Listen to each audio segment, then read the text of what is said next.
Ils sont roses, ils sont petits et ils sont dodus. Mesdames et messieurs, voici Diego et Rocky, les vedettes de Jonquière.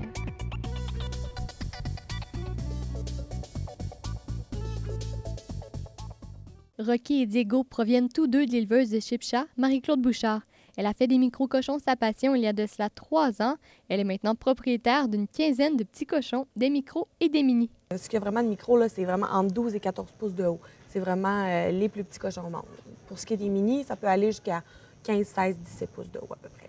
Sylvie Fortet a attendu 1 an et demi avant d'avoir son micro-cochon Diego.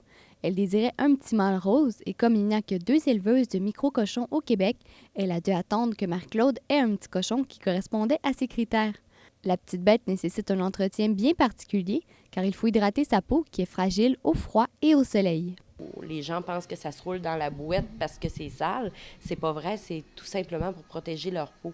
Donc, nous, pour protéger leur peau, on leur met du back balm. Leur poil devient beau, puis brillant, puis ils arrêtent de perdre leur poil. Autre rumeur à démentir, le cochon de compagnie ne dégage aucune odeur.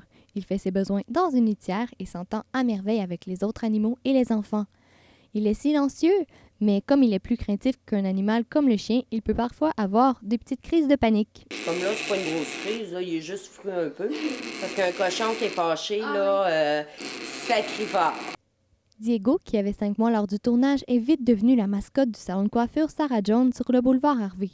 Le micro-cochon est le don Juan de ces dames. Affectueux et colleux, il se promène sur la céramique du salon de coiffure en essayant de ne pas trop glisser avec ses petits sabots. Il recherche des bras chauds qui pourront le dorloter. Mes clientes se font coiffer. Le cochon est sur eux autres comme ça, il dort, puis il chiale quand les clientes ont fini de se faire coiffer parce que là, il veut rester sur eux autres, et les clientes font qu'ils partent. Faites toutefois attention, mesdames, à ne pas laisser de nourriture dans votre sacoche car il se l'appropriera. Et Diego semble aussi apprécier vos bottes. Lynn et son conjoint Daniel, eux, ont fait l'acquisition de Rocky il y a un peu plus d'1 an.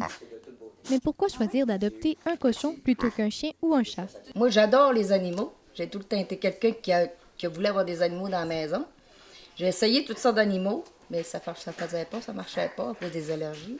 Mais ça, c'est hypoallergène, ça fait que j'ai pas de trouble avec ça. Alors, il est bien fait. On l'adore, hein? Il pèse 35 livres et est qualifié comme un mini. La petite créature démontre l'intelligence de la bête en effectuant plusieurs tours. Il s'assoit. Assis. Il donne la patte. Il tourne sur lui-même. La prochaine étape est de lui apprendre à passer dans un cerceau. C'est étonnant de voir comme la petite bête fait partie de la famille. La passion, l'affection et la fierté qu'il porte pour le petit cochon rendent l'ambiance très émouvante dans cette maison de Jonquière. Rocky aime bien prendre des marches quand la température n'est pas trop froide. Et quand Lynn le fait avec lui, elle se fait remarquer. Tous les voisins ont les yeux rivés sur la petite bête de 35 livres qui se pavane dans les rues. Certains vont même jusqu'à lui demander s'il s'agit d'un vrai cochon. Le petit cochon comme animal de compagnie, est-ce que cela restera un fait inusité ou nous en verrons de plus en plus dans les rues de la province?